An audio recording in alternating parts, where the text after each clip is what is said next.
السلام عليكم ورحمة الله وبركاته. حبايبي طلبة تانية إعدادي بريب 2، أهلا وسهلا بكم.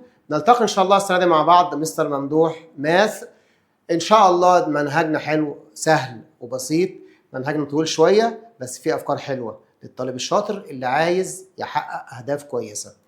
أتمنى من البداية يكون معاك في حصتي الآلة الحاسبة كالكليتور، علشان في عمليات حسابية مطلوب تتعمل، ما نقعدش نغلب دماغنا فيها. الآلة الحاسبة معاك، هنضغط على مفتاح 3 بلس 4 equal 7 بدل ما نقعد نحط ال 3 في دماغنا وال 4 على صوابعنا. لا، أي حاجة حسابية هتحتاج إن احنا نعملها يبقى لازم بالآلة الحاسبة. تمام؟ الليسون الأولاني بتاعنا هو عنوان real numbers أو real numbers. ريل نمبرز. ايه موضوع السيتس اللي احنا اخدناها في سنه اولى اعدادي وسته ابتدائي؟ السيتس اول عباره عن ايه؟ كلمه سيت يعني مجموعه. السيتس بتتكون من يا اما نمبرز يا اما لتر او شويه حاجات متشابهه في النوع. لما اقول مثلا مسطره، قلم، استيكه، كتاب، كراسه، دي ادوات مكتبيه، يبقى ينفع تبقى ست. ايه بقى السيتس اللي احنا اخدناها من اولى ابتدائي لحد ما طلعنا اولى اعدادي؟ السيتس اللي احنا خدناها كانت بتتكون من الارقام البسيطه الصغيره خالص دي 1 2 3 اند سو اون، وكنا بنسمي الست دي كاونتنج نمبر. يبقى الكاونتنج نمبر النمبرز اللي احنا بنعد بيها الاشياء اللي حوالين مننا، بنعد بيها الكارز، بنعد بيها اصحابي في كلاس، بنعد بيها الفلوس بتاعتي. ما ينفعش طبعا نعد حاجات نبدا من الزيرو. انا بعد زمايلي في الكلاس، ابدا 0 1 2 ولا 1 2 3؟ طبعا بنبدا بال1، عشان كده سميناها كاونتنج نمبر. ولما كبرنا شويه قلنا عليها زد وعليها علامه البلس كده. تمام؟ احتاجنا الزيرو يا مستر في بعض الحاجات فحطيناها بره لوحده في ست لوحدها كده. بقى عندي تو سيتس جنب بعض، واحده اسمها زيرو وواحده اسمها كاونتنج. هما الاثنين مع بعض هيكونوا حاجه اكبر شويه، اللي هي مين؟ الناتشورال نمبر. اول حرف في الكلمه كلمه ناتشورال حرف الان، يبقى نرمز للست كلها بالرمز ان. يبقى الان دي بتشمل ايه وايه؟ بتشمل الزيرو وال1 وال2 وال3 كمان.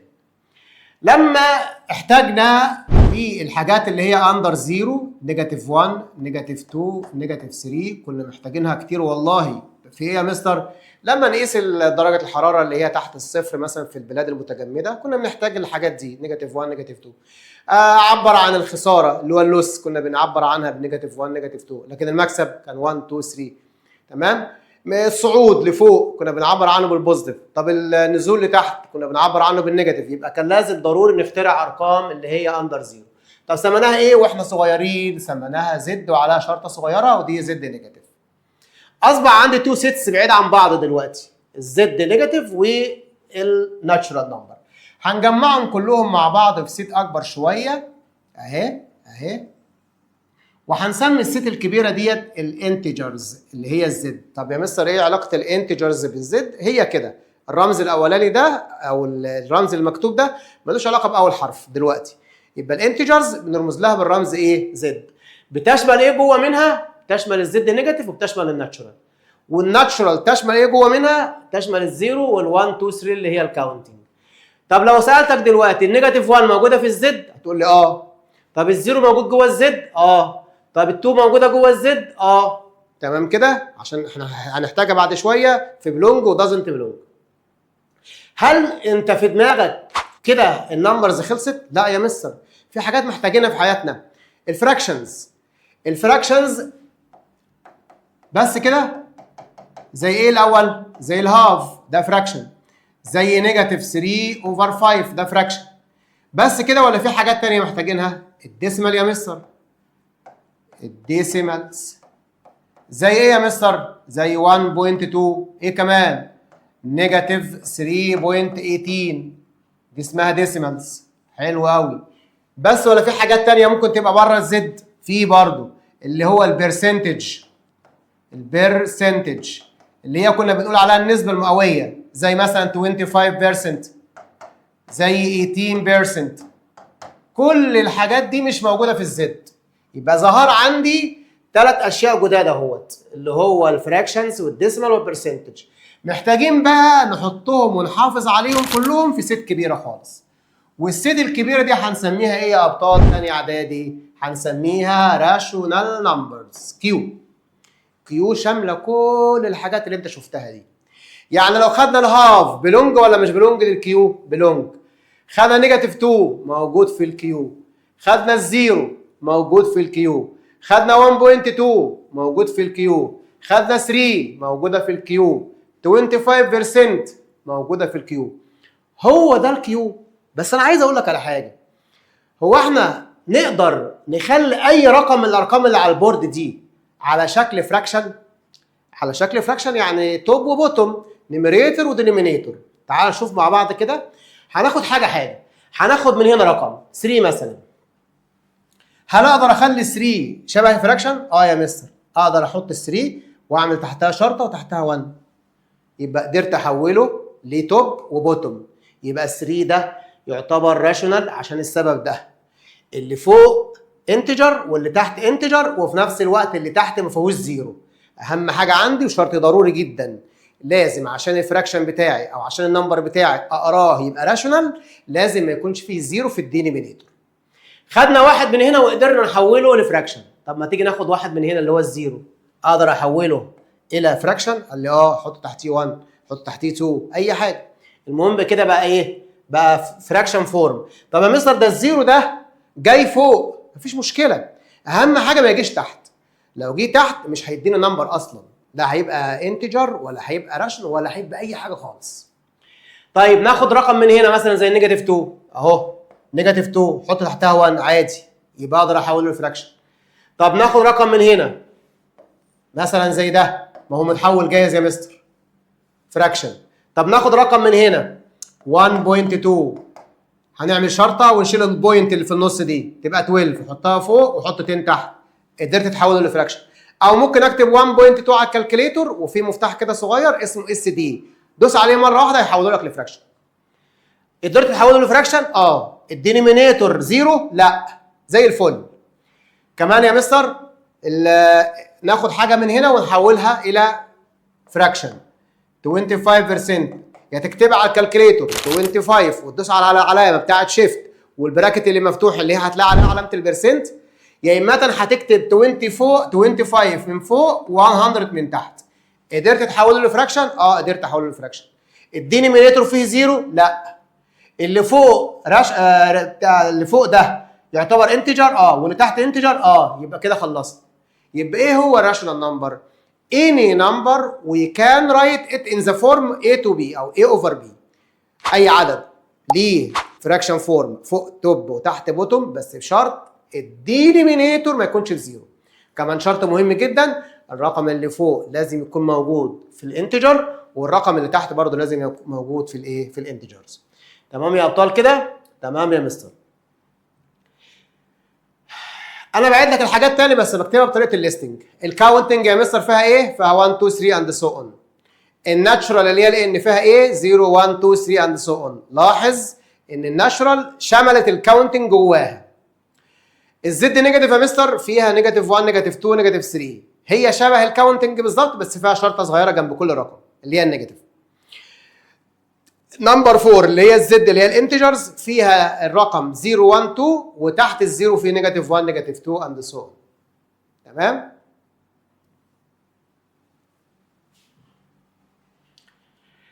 ايه هي الكيو؟ الكيو اي نمبر اقدر اخلي ليه توب وبوتوم بس بشرط الدينومينيتور اللي هو البوتوم ما يكونش فيه زيرو، والرقم اللي من فوق يكون انتجر والرقم اللي من تحت يكون انتجرز.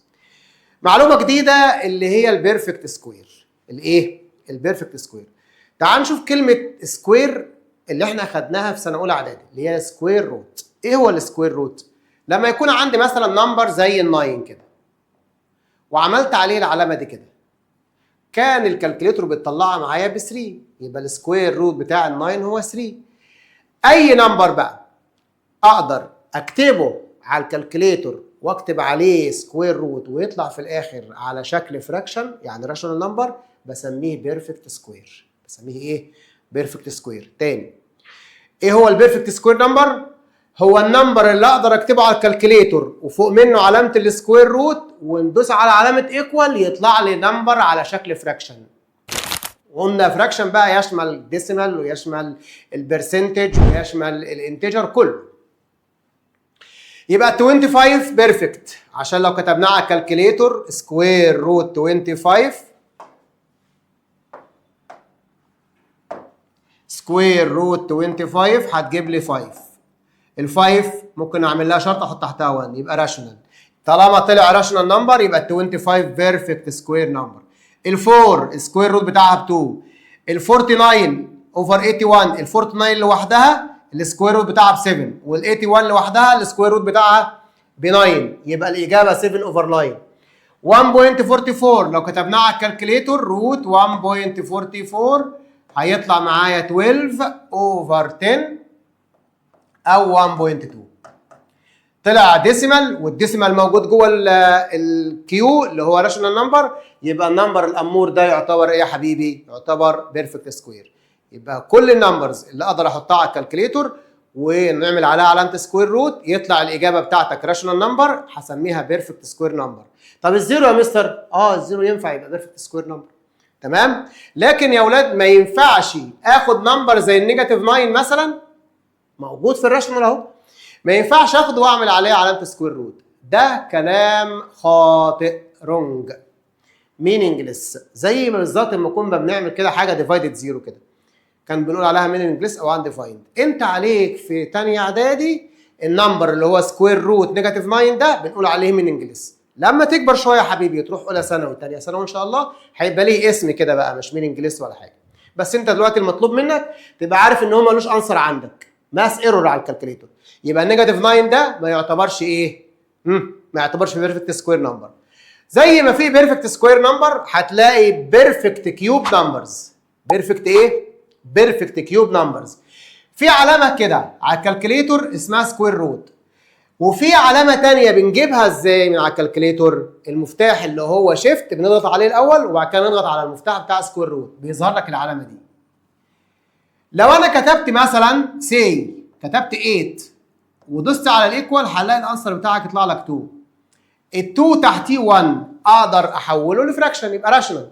يبقى ال8 اللي احنا كتبناه على الكالكوليتور وكتبنا عليها علامه الكيوب روت طلعت لي راشونال نمبر في الانسر.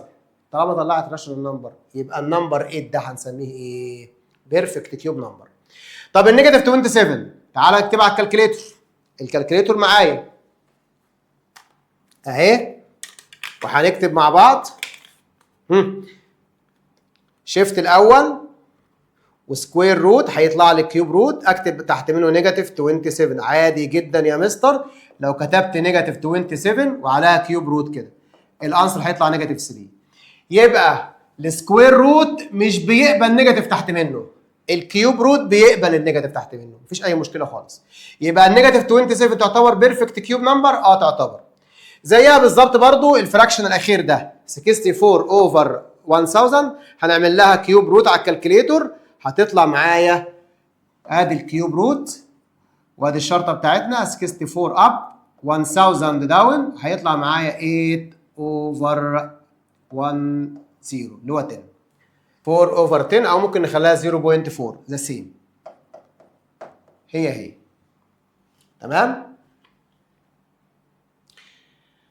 فاضل بقى حضرتك بعد ما اخذنا السيتس كلها لحد الراشونال نمبر ان احنا ازاي نعرف النمبر ده بيلونج ولا دازنت بيلونج للايه؟ للسيت بتاعتك. فمثلا اول مساله بيقول لي نيجاتيف 2 اوفر 3 وكتب لي كيو. اللي فوق انتجر اللي تحت انتجر في زيرو تحت لا زي الفل يبقى بيلونج.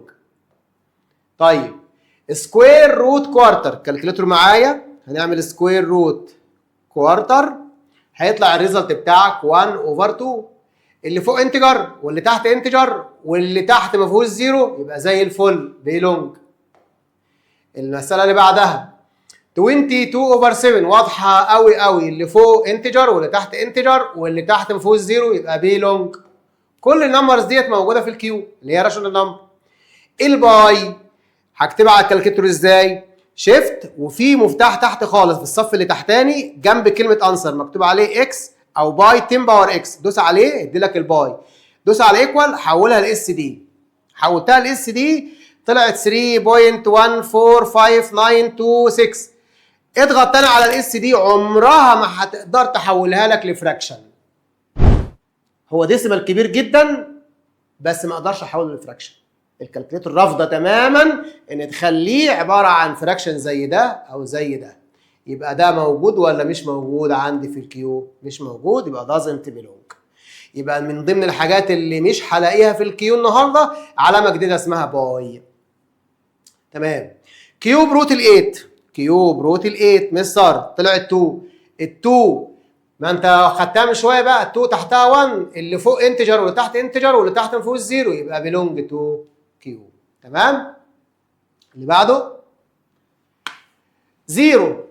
مستر زيرو ده اصلا من زمان واحنا عارفين ان هو تبع الناتشرال وتبع الانتجر وتبع الكيو، ولو حبيت اخليه فراكشن هحط شرطه ونحط تحتها 1 يبقى بيلونج للكيو. 17 اوفر 0 ده بقى دي بالذات حطيتها لك كده في بوكس احمر علشان تخلي بالك هنا في حاجه. السؤال ده اصلا غلط. ما ينفعش اسالك اقول لك 17 اوفر 0 بيلونج ولا مش بيلونج للكيو. زي ما ينفع نسالك كده، هل ينفع اسالك هل ينفع اسالك واقول لك ايه هو اكبر رقم في العالم؟ ده سؤال خاطئ اساسا. يعني ما تجاوبليش تقول لك اصل انت ما انتش عارف يا مستر، انت كده مستواك ضعيف بقى، ما انتش عارف اكبر رقم في الدنيا. السؤال اصلا غلط يا حبيبي. السؤال ده غلط. ما ينفعش اقول 17 اوفر 0 ده نمبر اساسا، يبقى ده ملوش اجابه. لا تقول لي بلونج ولا تقول له دازنت بلونج، لان ده اصلا ما هوش نمبر. السؤال نفسه رونج. تمام. كيوب روت 9 نكتب على الكالكوليتور شيفت وسكوير روت ونكتب ال 9. الاجابه ايكوال طلعت لي 2.08 لحد كتير جدا. طب ادوس على الاس دي، والله ما قادره تحولها، مش قادره لها. يبقى النمبر ده ما اقدرش احوله لفراكشن ابدا، علشان كده ما هواش موجود في الكيوب. طب سكوير روت 9، انا جايب لك سكوير روت 9 ورا كيوب روت 9 طلع ب 3. ال 3 يا مستر موجوده في الكيو عشان نقدر نخليها 3 اوفر 1 يبقى بيلونج للكيو. جميل. 35% اي حاجه برسنت موجوده في الكيو على طول، لان اقدر احولها بالاله الحاسبه لفراكشن او من غير اله حاسبه. ممكن نخليها 35 اب 100 داون عادي. يبقى بلونج ولا مش بلونج الكيو؟ بلونج يا مستر. ابطال تاني اعدادي. نمبر 11 بيقول لي 1.3 يا شاطر، بس 3 عليها شرطه. كنا بنسمي ده واحنا صغيرين بنسميه ريكيورنج ديسيمال. 1.3 سلاش كده صغيره او بار بنقول عليها ريكيورنج ديسيمال. لكن لو 1.3 بس كنت بسميها تيرمينيتنج ديسيمال. يبقى في حاجه اسمها ريكيورنج وفي حاجه اسمها تيرمينيتنج. التيرمينيتنج ده سهل اكتبه على الاله الحاسبه 1.3، لكن الريكيورنج يا مستر علمنا كده وانت متعلمها، هفكرك بيها يا حبيبي. 1.3 اكتبها ازاي على الكالكليتور؟ 1 بوينت مين اللي عليها شرطه؟ 3. هنكتبها كتير 3 3 3 3 3 3 3 3 3 لحد فين يا مستر؟ اول ما يظهر لك سهم على الشمال في الشاشه بتاعت الكالكليتور اقف دوس على ايكوال. الاجابه 4 اوفر 3. 4 شرطه 3. اللي فوق انتجر اللي تحت انتجر اللي تحت فيه زيرو لا، يبقى زي الفل حبيبي تبع الكيو. سكوير روت 7. سكوير روت 7 ايكوال مستر دوس على الاس دي. يا نهار ابيض مفيش يا مستر، ده ديسيمال كبير جدا. دوس على الاس دي تاني، والله لو عملت ايه كده مش هتطلع فراكشن ابدا، رقم وحش جدا. فعشان كده الرقم ده موجود موجود على شاشه الكالكليتور لكن مش موجود في الكيو يا حبيبي.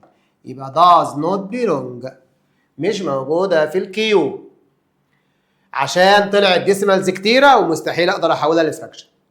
طيب كميتين مع بعض. كيوب روت 27 ماينس سكوير روت 9 هنحلها. كيوب روت 27 ماينس سكوير روت 9 الاجابه بزيرو.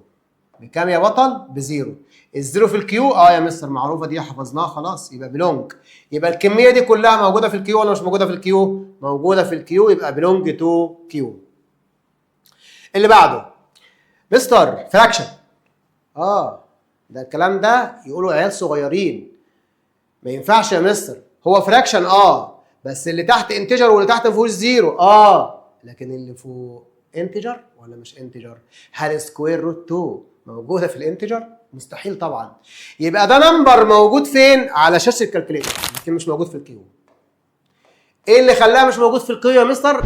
التوب بتاعك فقد الشرط. ايه الشرط؟ ان يكون في انتجر، وروت ال2 مش موجوده في الانتجر، يبقى doesn't belong to Q. اللي بعده، شوف بقى الحاجات اللي ما كانتش بلونج للكيو. ايه الحاجات اللي ما كانتش بلونج للكيو؟ انا فاكر من شويه خدناهم اهو. الباي ما كانتش بلونج للكيو. ايه تاني؟ روت 2 اوفر 5 ما كانتش بلونج للكيو. ايه تاني؟ ايه تاني يا مستر؟ سكوير روت 7 ما كانتش بلونج للكيو. طب يا مستر الحاجات دي مش موجوده في الكيو، وانت اخر حاجه رسمتها لنا الكبيره قوي دي كانت اسمها كيو. الحاجات دي مش موجوده في الكيو، اوديها فين يا مستر؟ لازم تخلي بالك بقى، هنخترع سيت جديده هتجمع كل الارقام دي مع بعضها بقى في مكان جديد. السيت الجديده دي هنسميها ايه بقى؟ irrational numbers. اسمها ايه بقى اللي هتجمع الحاجات الوحشه بقى مع بعضيها، اللي هي موجوده على شاشه الكالكوليتر بس؟ الحاجات دي مش موجوده في الكيو، موجوده في سيت جديده هنسميها سيت اوف irrational number، وهنسميها كيو داش. يبقى سكوير روت 2 في الكيو داش، كيوب روت 9 في الكيو داش، سكوير روت 17 في الكيو داش، روت 2 اوفر 5 كيو داش، 9 اوفر روت 3 كيو داش، وهكذا. فيها كام رقم بقى كيو داش دي؟ فيها دول بس؟ لا، فيها مليونز اوف نمبرز، فيها ملايين الارقام ما تقدرش تحصيهم ابدا. خلي بالك، يبقى احنا عندنا سيت جديده دلوقتي مكانها هيكون بره السيت بتاعه الكيو. تمام يا ابطال؟ بس قبل ما ارسم الرسمه بتاعتهم كلهم مع بعض بقى، محتاج من حضرتك تقول لي بيلونج ولا دازنت بيلونج للكيو داش. كيو داش يا مستر هي ايه؟ الراشونال نمبر اي ار ونكمل الكلمه بقى عادي. تمام. بالنسبه للروت 2 اهي يبقى بيلونج. بالنسبه للكيوت روت 7 تعالى نعمل لها كيوب روت 27. كيوب روت 27 طلعت ب 3. مستر ال 3 اقدر اعمل لها شرطه 1؟ اللي فوق انتجر؟ اللي تحت انتجر؟ اللي تحت فيه زيرو؟ لا، زي الفل. يبقى ده تبع الدرس اللي فات اللي هو راشنال. يبقى دي لها مكان في الست القديمه اللي هي الكيو، يبقى ملهاش مكان في الست الجديده اللي هي الكيو داش. باي، ما هي باي دي من اول الحاجات اللي خدناها، يبقى بيلونج تو كيو داش. حد فاكر الباي دي كان بنستعملها في ايه؟ انا فاكر بقى اقول لك، بس ما تنساش بالله عليك. الباي دي كنا بنستعملها واحنا بنحسب السيركمفرنس اوف ا سيركل والاريا اوف ا سيركل. تمام كده؟ فكرتك بمعلومه هي برضو خدتها السنه اللي فاتت. طيب الباي دي يا مستر تعتبر عدد؟ عدد. موجود في انهي ست؟ موجود في الكيو داش النهارده. ليه يا مستر؟ ما اقدرش احولها الى فراكشن. تمام كده؟ اتفقنا خلاص؟ في حاجه اسمها الجولدن ريشيو، ما تشغلش دماغك بيها. 1.618 حاجات كده، برضه دي ما تعتبرش في الايه؟ في الراشنال، هنعتبرها في الراشنال نمبر. نكمل شغلنا؟ نكمل يا مستر. هنعمل على الكالكوليتور نيجاتيف كيوب روت 1000. نيجاتيف كيوب روت 1000 هتطلع نيجاتيف 10. هو يا مستر ينفع نحط النيجاتيف من جوه؟ عادي، بالنسبه للكيوب روت عادي، مفيش مشكله. طب تعالى بقى نشوف نيجاتيف 10 ممكن اعمل تحتها شرطه تحتها 1. اللي فوق انتجر؟ اللي تحت انتجر؟ اللي تحت فيه زيرو؟ لا. يبقى بيلونج ولا دازنت بيلونج؟ لا. بيلونج لمين؟ بيلونج للست اللي فاتت اللي هي الكيو، موجوده في الكيو لكن مش موجوده في الكيو داش. طيب الرقم ده مستر هنحوله الى ميكسد، من ميكسد نمبر لامبروبر فراكشن. ثبت ال 5، اعمل باي، اعمل بلس 3 باي 5 15 بلس 1 16. اللي فوق انتجر؟ اللي تحت انتجر؟ اللي تحت زيرو؟ لا. يبقى ده كيو، هو كاتب كيو داش، يبقى دازنت بيلونج. انت ممكن يا مستر طالما العدد بتاعك ما عليهوش من فوق كيوب روت او سكوير روت وانت مغمض على طول، يبقى ده راشنال نمبر. برضه ما عليهوش كيوب روت او سكوير روت، يبقى ده راشنال نمبر على طول. طالما ده راشنال نمبر يبقى موجود في الكيو ولا في الكيو داش؟ موجود في الكيو يا مستر. طب ودي يا مستر؟ كيو داش، يبقى دازنت بيلونج. خلصنا دي، سهله. الرسمه بقى الجميله دي، ادي الست اللي احنا خدناها لحد اولى اعدادي.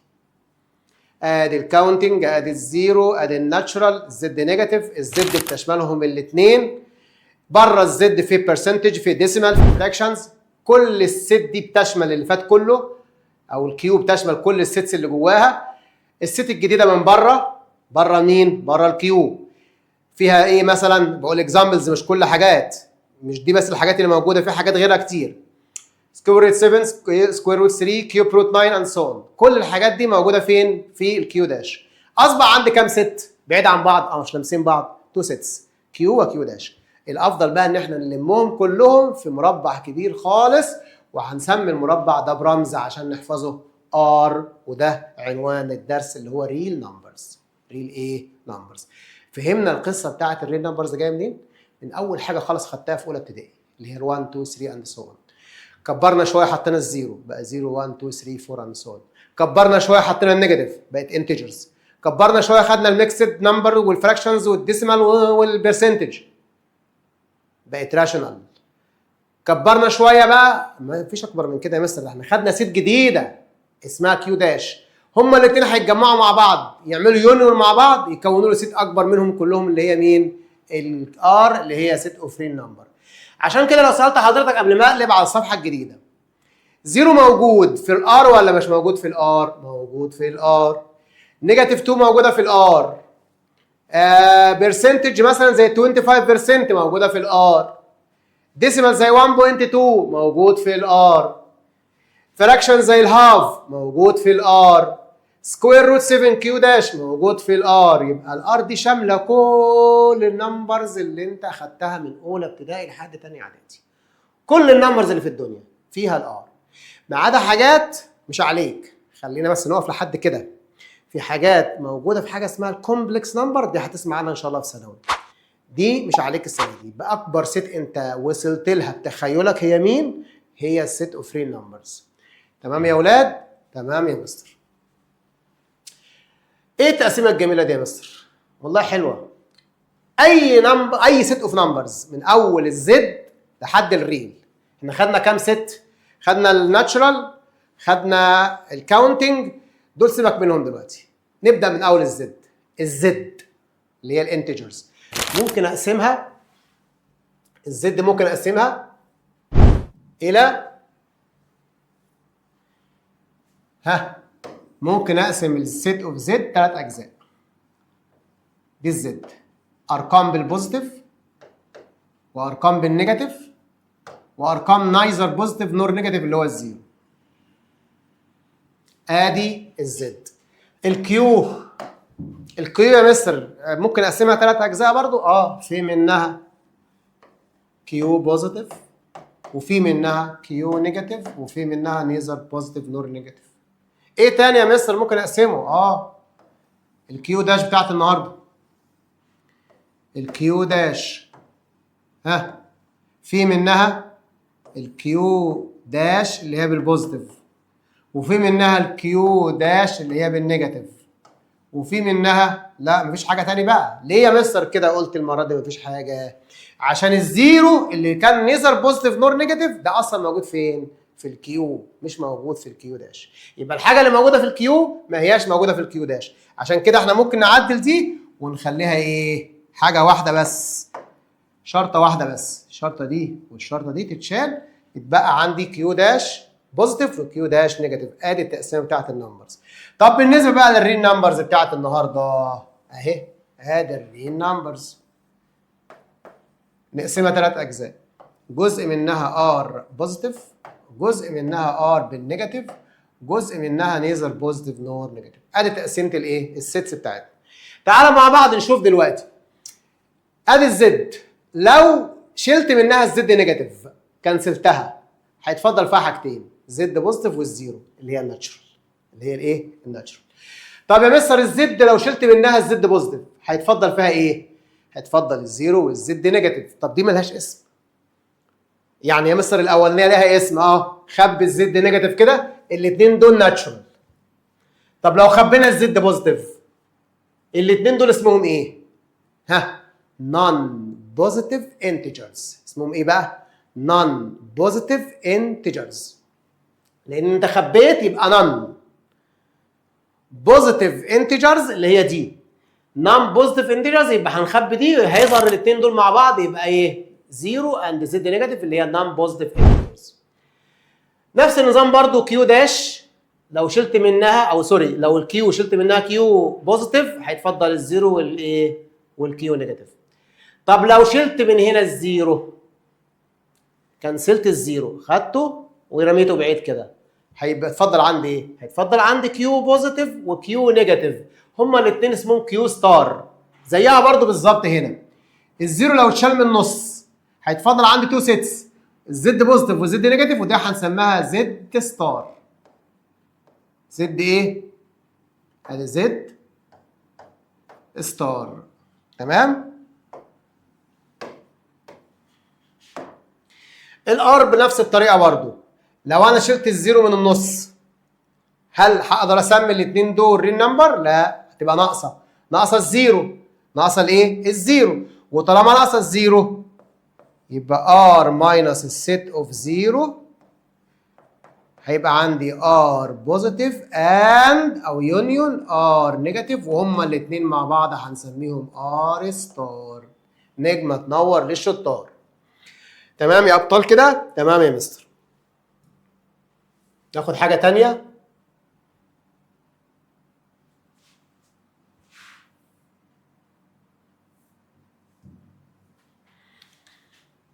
نرجع تاني.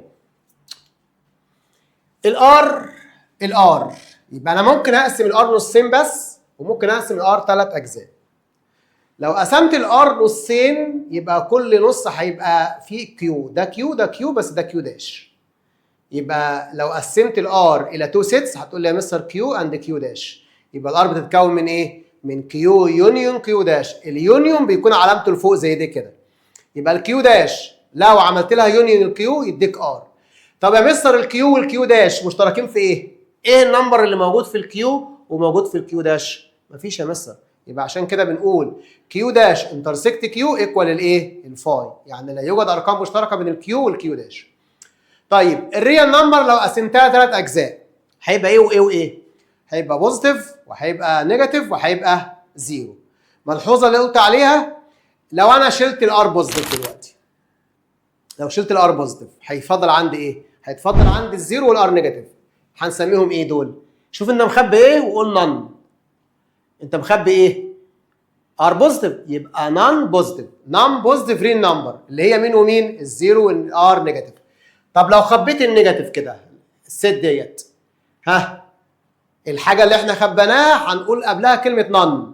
نون ها نيجاتيف ريل نمبرز. ايه هي بقى النون نيجاتيف ريل نمبرز؟ اللي هي الزيرو والار بوزيتيف.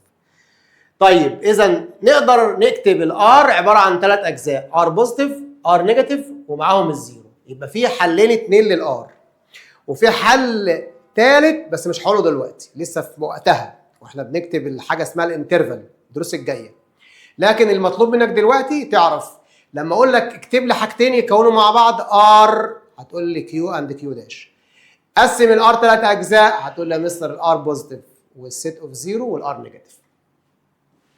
اللي بعده نون بوزيتيف ريل نمبرز. ايه بقى موضوع النون بوزيتيف ريل نمبرز اللي قلنا عليه؟ اهي نون يعني خبي البوزيتيف. لو خبيت البوزيتيف هيتفضل ايه؟ ار نيجاتيف اند زيرو او يونيون زيرو. طيب نون نيجاتيف، نون يعني هنخبي الحاجه دي. ايه الحاجه اللي هنخبيها؟ النيجاتيف. لو خبيت النيجاتيف في المربع اللي كان فيه 3 اجزاء هيتفضل عندي حاجتين، ار بوزيتيف وزيرو. طيب لو اخدت الار بوزيتيف والار نيجاتيف ونسيت الزيرو، ما اقدرش اسميها ار بقى، هسميها ار ستار. تمام؟ دي كلها ملحوظات صغيره عشان بس لو جات لك في كومبليت او في تشوز يبقى انت واخد بالك. خلي بالك اللي انا قلت عليه برضو تاني اهو، هقسم لك التقسيمه تاني عشان تفتكرها. ادي الار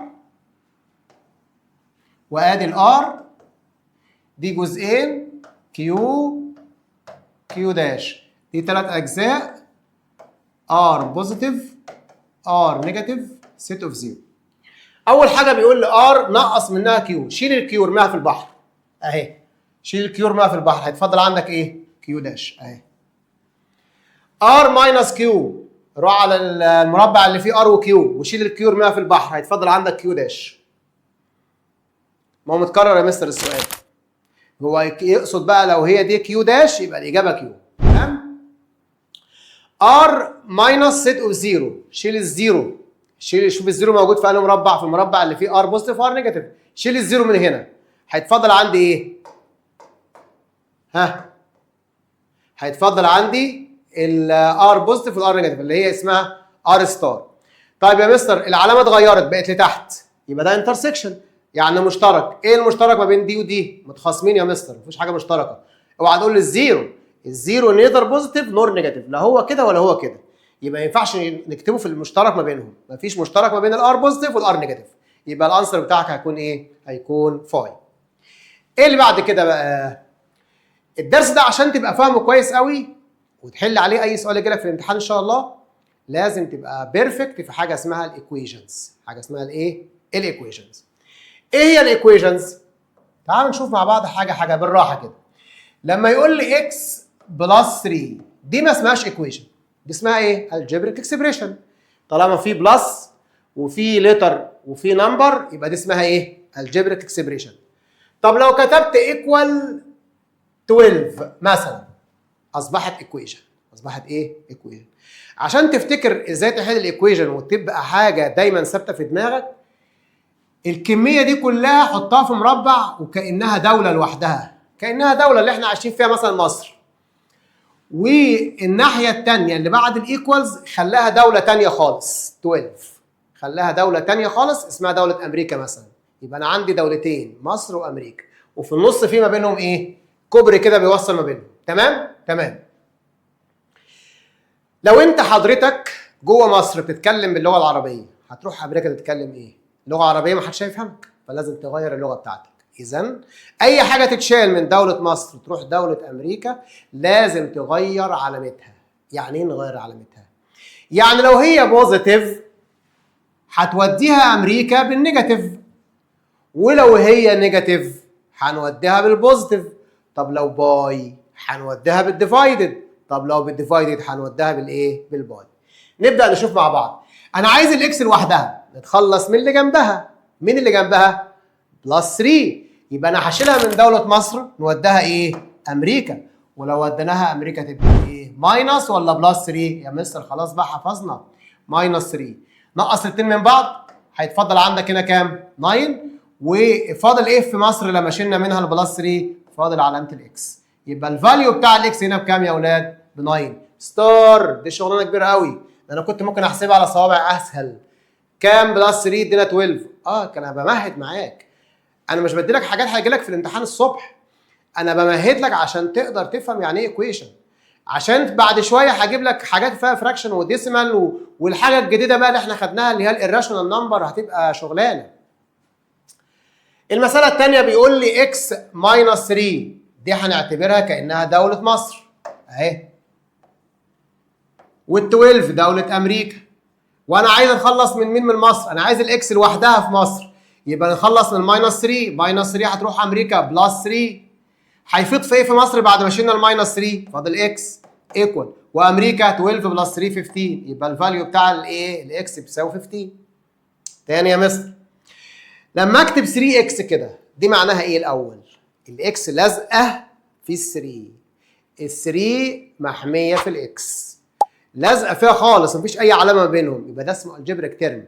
كنا بنسمي 3 ديت واحنا صغيرين كنا بنسميها كوفيشنت. يبقى وات ذا كوفيشنت اوف 3 اكس؟ هتقول لي 3. يعني 3 لازقه في الاكس. يعني ايه لازقه فيها؟ يعني مضروبه فيها باي، يبقى دي اصلا 3 باي اكس. وسعناهم بعيد عن بعض، ال 3 لوحدها والاكس لوحدها وباي في النص. ايكوالز كام؟ 12. نشتغل بقى الشغلانه بتاعت مصر وامريكا. يلا اهو، دي مصر ودي امريكا، محتاجين الاكس لوحدها، يبقى مش عايزين باي 3 خالص. عكس الباي ايه يا مستر؟ ديفايد. يبقى احنا ممكن نكتب 12 ديفايد 3 بالشكل ده، او ممكن اكتب 12 ديفايد 3 بالشكل ده. اي طريقه فيهم تريحك اكتبها. كده كده الريزلت 4. يبقى الاكس لوحدها بكام يا ابطال؟ ايكوالز 4. الاكس ايكوالز 4. يبقى الماينس بيروح بلس، البلس بيروح ماينس، الباي يروح ديفايدد. طب والاكس لو ديفايدد بقى في مصر؟ لو الاكس ديفايدد يبقى تروح امريكا بالباي اللي هي ال 12. انا عايز اشيل ال 3 من هنا نوديها امريكا، وديها براحتك يا بابا. يبقى 12 باي 3 ايكوالز كام؟ 36. يبقى الفاليو بتاع الاكس في اخر المساله كام؟ 36. طيب لو جاب لي بقى اكسبريشن 3x ماينس 1. 3x ماينس 1 دي مصر ايكوال امريكا 17.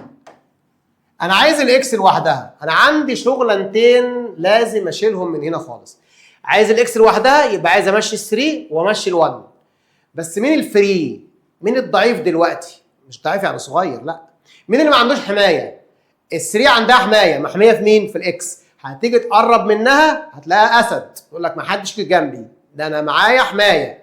لكن ال1 ضعيفه، فنبدا نتخلص من ال1 الاول، نصفره دوله امريكا. عشان اصفر ال1 دوله امريكا، لو هو بالماينس روح بالايه؟ بالبلس. جمع يلا كده يا حبيبي. ها 17 ماينس او بلس 1 يبقى 18. فاضل ايه في مصر بعد ما شلنا ماينس 1؟ فاضل 3x ايكوال وامريكا 18. طيب يا مستر لسه واخدينها حالا. 3x معناها 3 باي اكس، يبقى ال 3 ديت لو اتشالت راحت امريكا تروح بالديفايدد. عايز تكتبها كده ماشي، عايز تكتبها كده برضو ماشي. تمام؟ يبقى 18 ديفايد 3 ايكوال كام؟ 6. يبقى الاكسايه الواحده بكام؟ ب 6. تمام يا مستر؟ يبقى انا اشتغلت كام خطوه؟ خطوتين. الخطوه الاولى شلنا الفري اللي هو ما لهوش اكس، نتخلص منه الاول. اذا كان بلس يروح ماينس، اذا كان ماينس يروح بلس. وبعد كده دخلنا على الثري بقى استفردنا بيها، خلاص ما عادش غيرها، غصب عنها هنتزعها من اللي جنبها واوديها الدوله الثانيه. ايه المساله اللي بعدها؟ نيجاتيف 3x ايكوالز 21.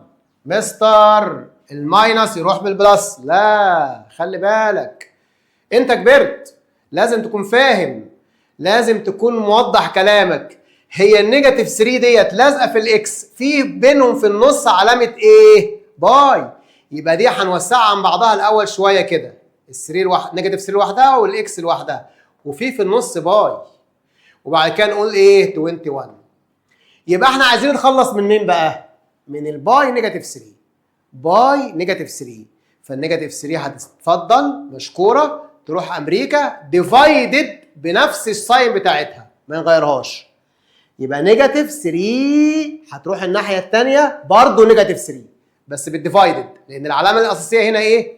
باي. فنيجاتيف او 21 ديفايدد نيجاتيف 3 بنيجاتيف 7، يبقى كل اكسايه بكام؟ بنيجاتيف 7. تمام؟ مساله ثانيه. نيجاتيف 5 بلس 2x ايكوالز 4. مستر ايه علاقه ده اصلا بالريل نمبرز اللي حضرتك بتشرحها لنا النهارده؟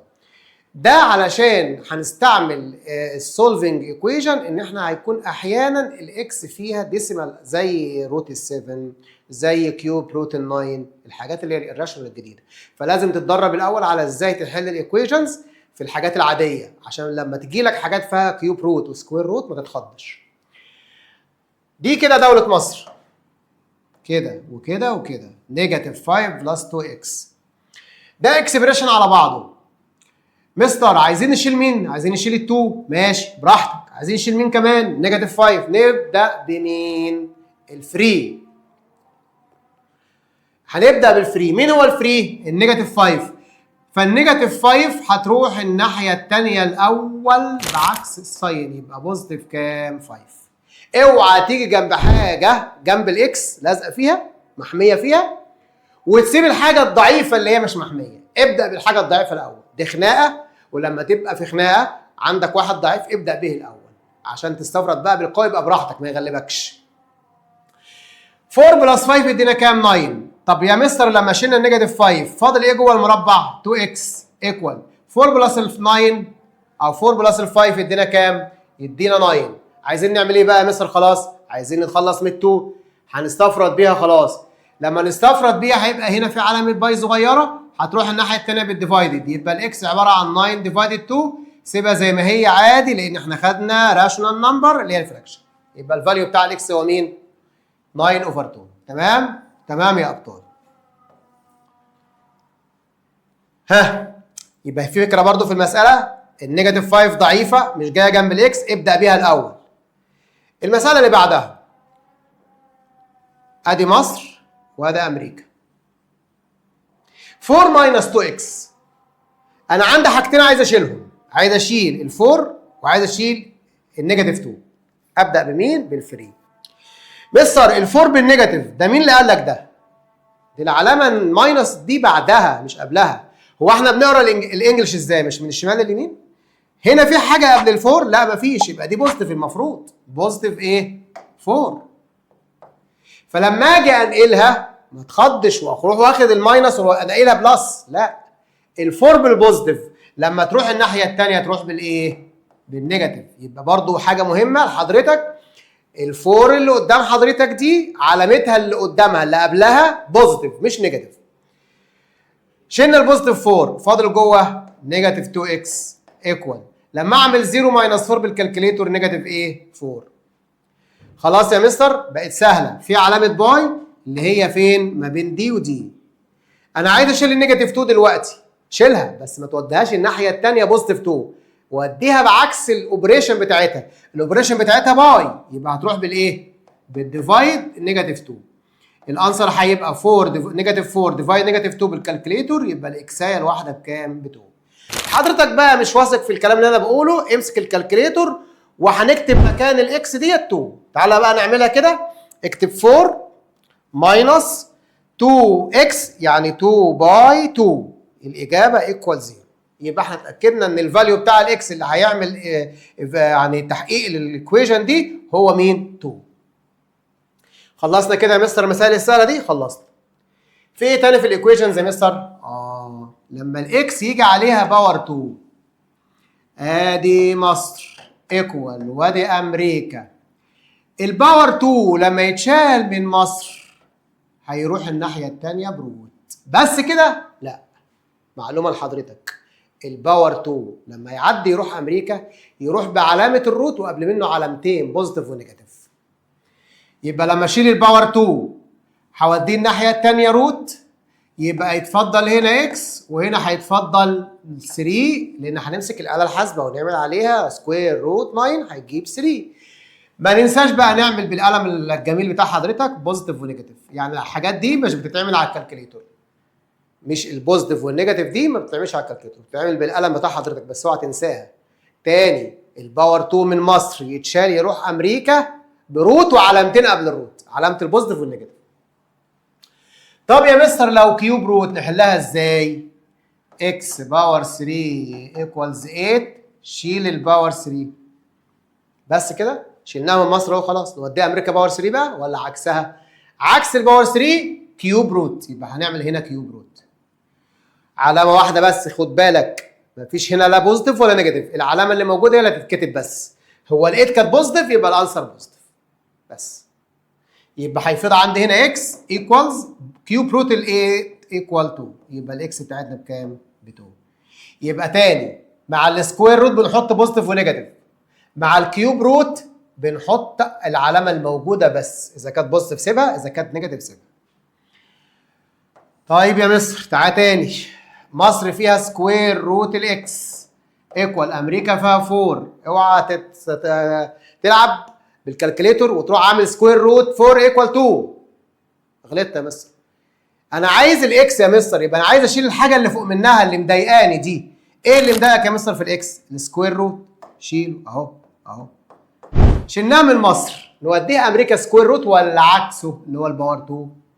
يبقى اذا كان باور 2 ينزل سكوير روت، طب العكس لو كان سكوير روت يطلع باور 2. يطلع ايه؟ باور 2. يبقى الاكس اللي فاضله عندك ايكوالز 4 باور 2، يعني 4 باي 4 ايكوالز كام؟ 16.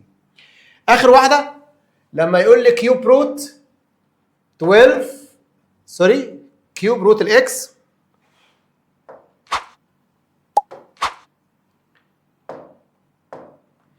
كيوب روت الاكس ايكوالز 4. احنا قلنا لو باور 3 يروح بكيوب روت.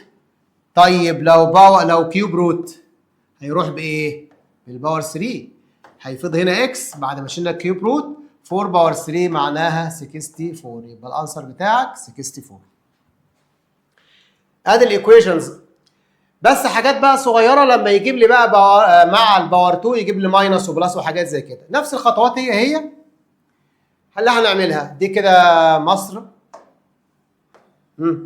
حاول تحل لوحدك، اقف كده بالفيديو وحاول تحل المساله دي لوحدك، هتلاقي نفسك ان شاء الله وصلت للحل. ما عرفتش حاول تمشي خطوه خطوه. 2x باور 2 ماينس 1 ايكوال 17. انا عندي هنا كام حاجه محتاجين نمشيهم من مصر. عندي ال1 محتاج امشيه، عندي ال2 محتاج امشيها، الباور 2 محتاج امشيه. ابدا بالضعيف اللي هو مش جنب الاكس. الماينس 1 ودي يبقى بلس 1. الانسر 18. تمام يا مستر. فاضل ايه في مصر؟ فاضل 2x باور 2 ايكوالز وامريكا 18. الخطوه الثانيه عندي 2 جنب الاكس وعندي 2 فوق الاكس. مين الاضعف يا مستر؟ الاكس دي اللي حامل اكس نفسها. ال2 اللي فوق الباور بيحمل اكس وبيحمل 2، يبقى لازم الاول نشيل ال2 اللي جنب الاكس دي ضعيفه شويه. فال2 دي هتروح الناحيه الثانيه ايه؟ بالديفايد عشان هي باي. يبقى 18 ديفايد 2 ايكوال كام؟ 9. هيفيض ايه في مصر؟ اكس باور 2 وامريكا 9. الخطوه الجايه يا مستر هنشيل الباور 2 هنوديها امريكا سكوير روت وعلامتين، يبقى الاكس لوحدها ايكوال السكوير روت ال 9 ب 3 والعلامتين بتوعه بوزيتيف وايه؟ ونيجاتيف. تمام يا مستر. نمبر 14 2x اللي هي رقم 14 2x باور 3 بلس ال 1 ايكوال نيجاتيف 53. اول حاجه البلس 1 هيسافر امريكا ماينس 1، يبقى الريزلت بتاعنا نيجاتيف 54 بالكالكوليتور. نيجاتيف ونيجاتيف مش ببوزيتيف، ده عمليه بلس، فلما اجمع نيجاتيف مع نيجاتيف نفس الساين يبقى نحط ساين ونجمع عادي. هيتفضل ايه في مصر؟ 2x باور 3 ايكوالز وفي امريكا نيجاتيف 54. الخطوه الجايه الباور 3 اقوى من ال2 واقوى من الاكس، يبقى لازم نشيل ال2 الاول. ال2 موجوده بالباي هتروح امريكا بالديفايد ال2، يبقى الانسر بتاعي نيجاتيف 27 بالكالكوليتور طبعا. فاضل ايه في مصر؟ x باور 3 ايكوال نيجاتيف 27. تمام؟ عايزين نشيل الباور 3. شيل يا مستر. الباور 3 بتتشال وتتحط الناحيه الثانيه كيوب روت. ينفع يا مستر يبقى كيوب روت على النيجاتيف؟ ينفع. السكوير روت بس ولا ما ينفعش؟ فاضل ايه في مصر؟ اكس ايكوال، وفي امريكا هنحسب بالكالكوليتور نيجاتيف 27 اندر كيوب روت يطلع لي نيجاتيف 3. رقم 15 و16 حاول تحلهم لوحدك، هتلاقي الانسر بتاعهم موجود في الكومنتات تحت عشان بس تتدرب ازاي تحل الايكويشن لوحدك. رقم 17 اكس بلس ال 4 باور 3 ايكوالز 8.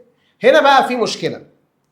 هنا الاكس محميه والفور محميه. مين اللي حاميهم كلهم؟ الباور 3. يبقى اذا ما نقدرش نيجي جنب الاكس او الفور او اي حاجه من جوه الا لما نقضي على مين الاول؟ على الاسد الكبير اللي هو 3 باور 3. لو شلناه دلوقتي نقدر بقى ندخل جوه البراكت ونعمل اللي احنا عايزينه. هنشيل الباور 3 يا مستر. شيل يا مستر. فالباور 3 لما يتشال من مصر يروح امريكا كيوب روت، فلما نعمل كيوب روت على ال 8 يدينا كام؟ 2.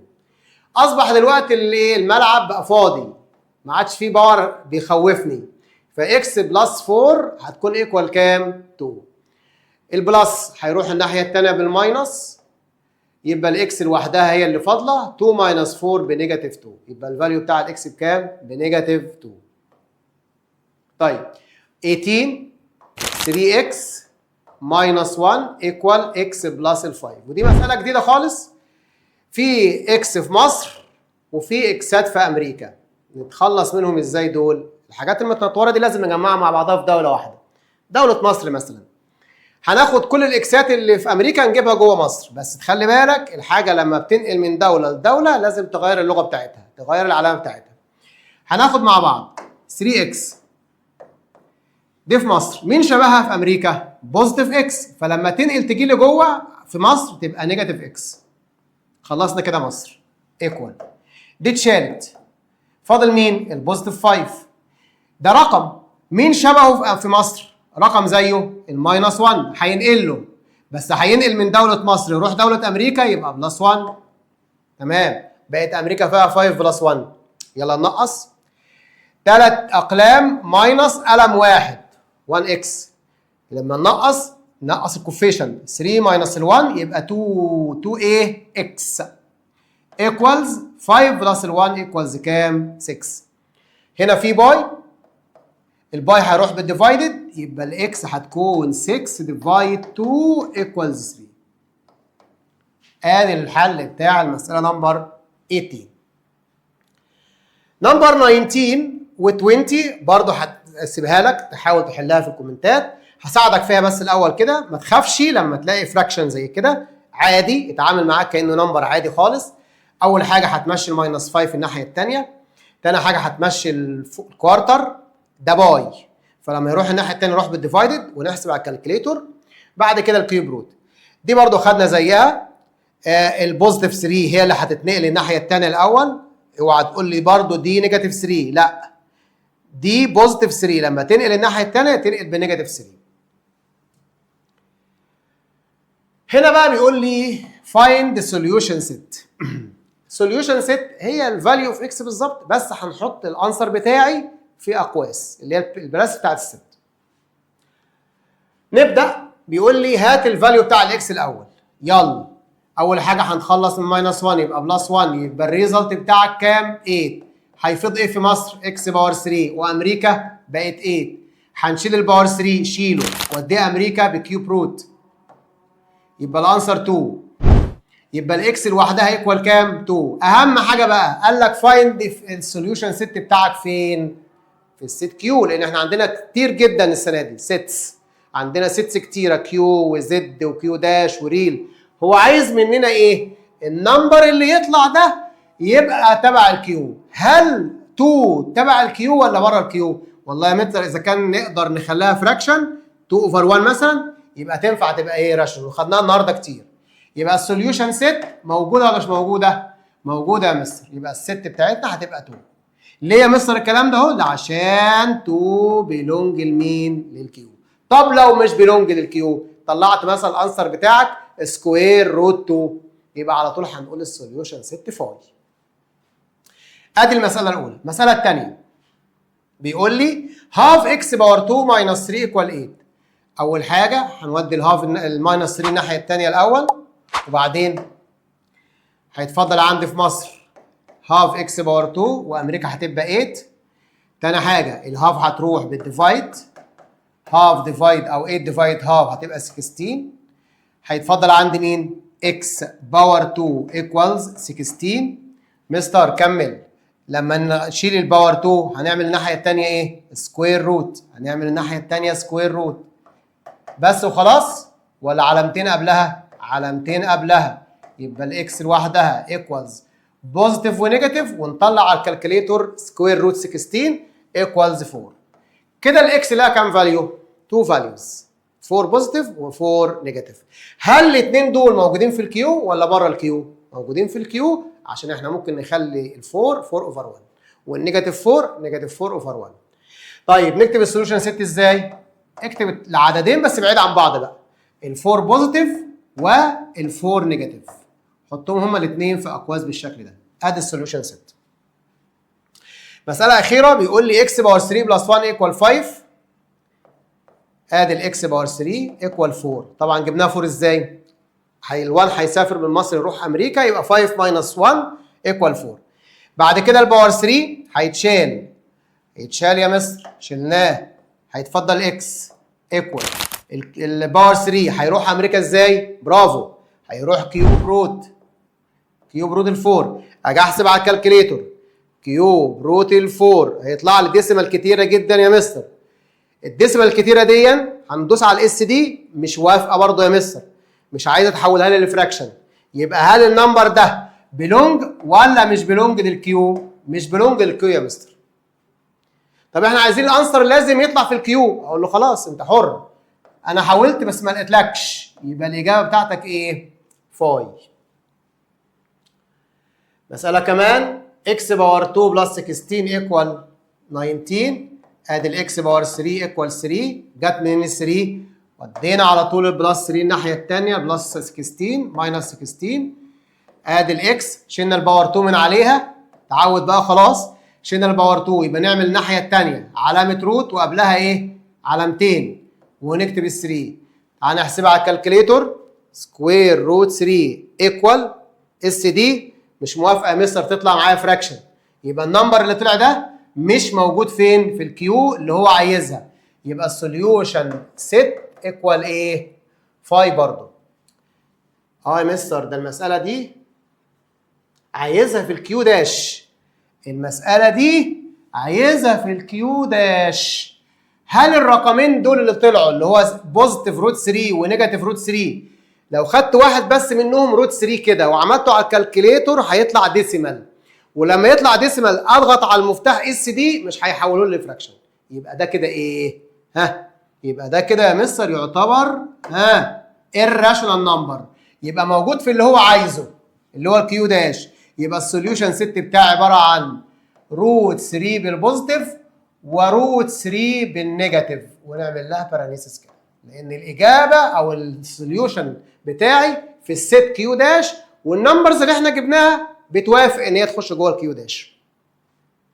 اللي بعده ماينس 3 ماينس 1 هيروح الناحيه الثانيه بلس 1، يبقى الاكس باور 3 بقت ايكوال بوزيتيف 2. يبقى الاكس بس من غير باور 3 علامه واحده مش علامتين، مش بوزيتيف ونيجاتيف. النمبر ده تبع الكيو داش. مين قال لك ان هو تبع الكيو داش؟ تعالى نحسبه.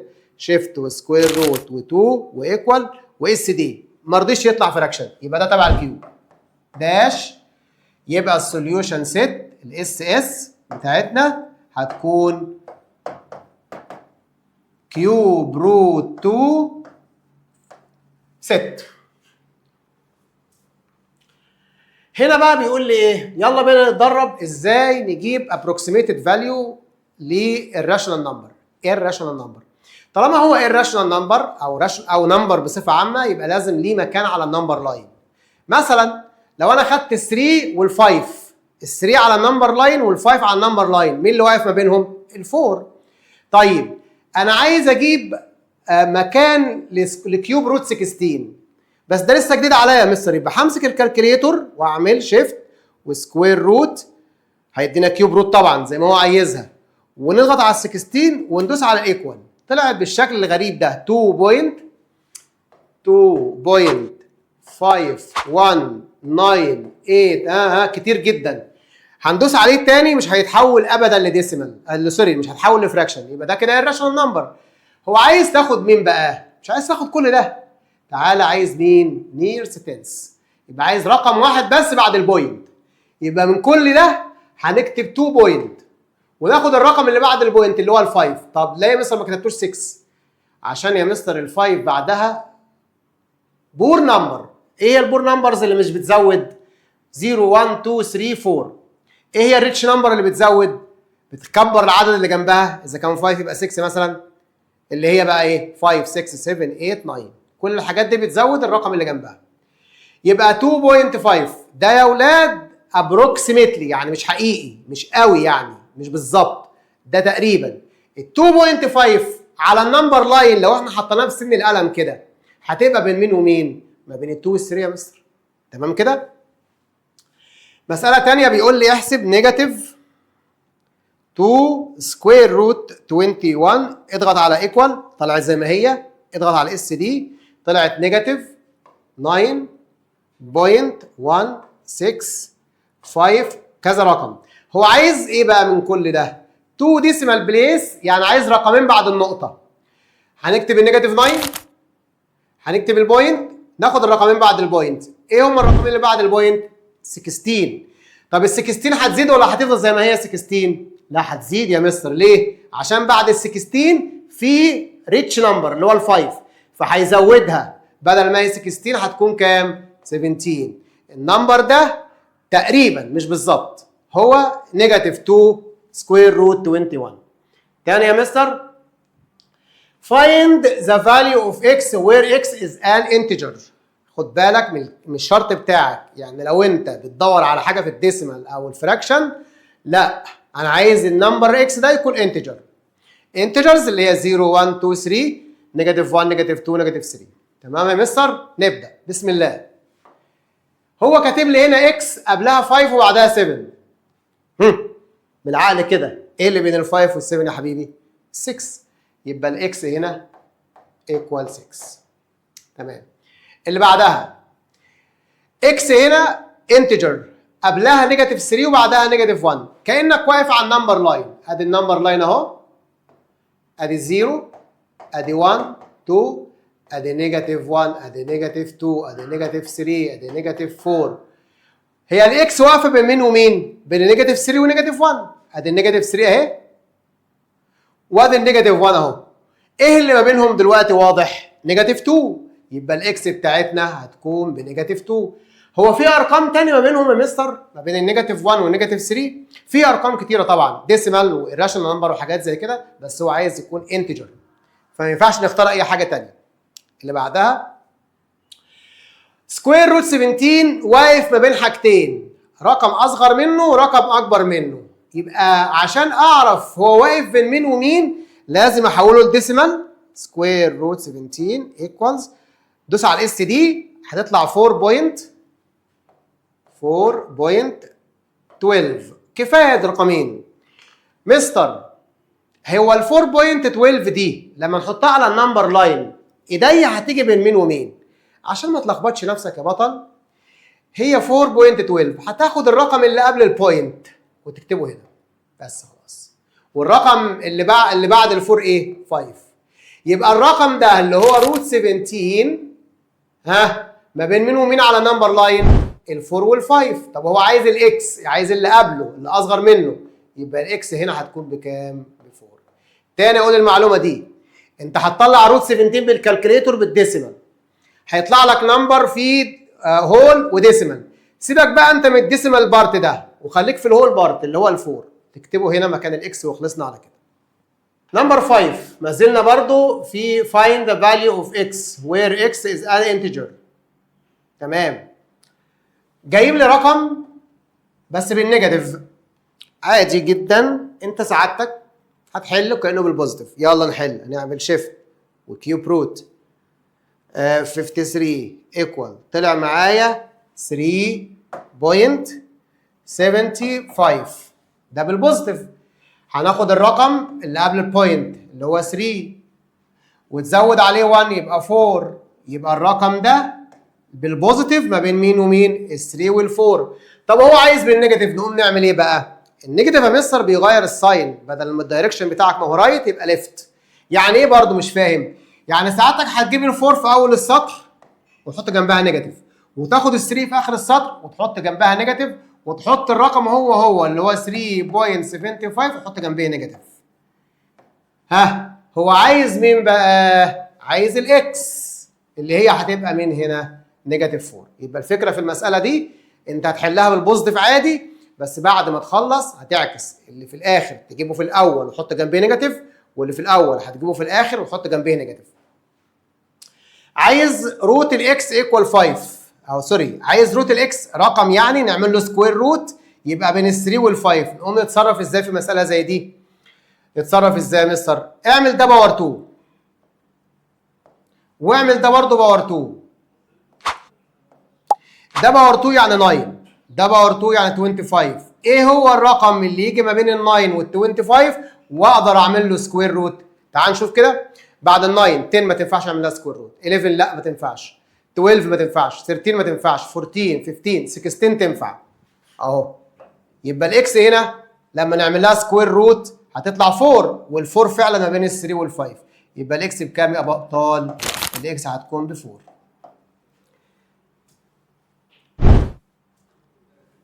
اخر حاجه بيقول لي find 3 irrational number. 3 irrational number ما بين 2 numbers ال 3 او ال 5 وال 6. عايز 3 حاجات ما بين ال 5 وال 6. ال 5 ده راشونال وال 6 ده راشونال. هو عايز 3 حاجات ما بينهم بس يكونوا irrational، يعني حاجات هيظهر فيهم سكوير روت او كيوب روت. خليك انت شاطر استعمل الحاجه الابسط بالنسبه لك اللي هو السكوير روت. طب نعمل ايه يا مستر؟ هاخد ال5 دي اعمل لها باور 2 الاول، واخد ال6 اعمل لها باور 2. احسب بالكالكوليتور 25، احسب بالكالكوليتور 36.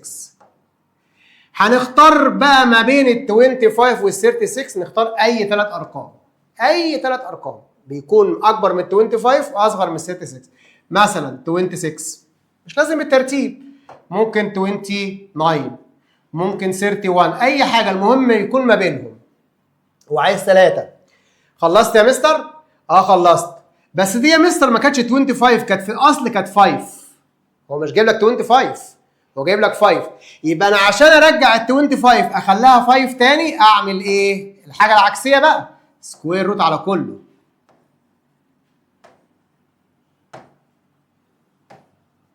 يلا نحل مع بعض تاني.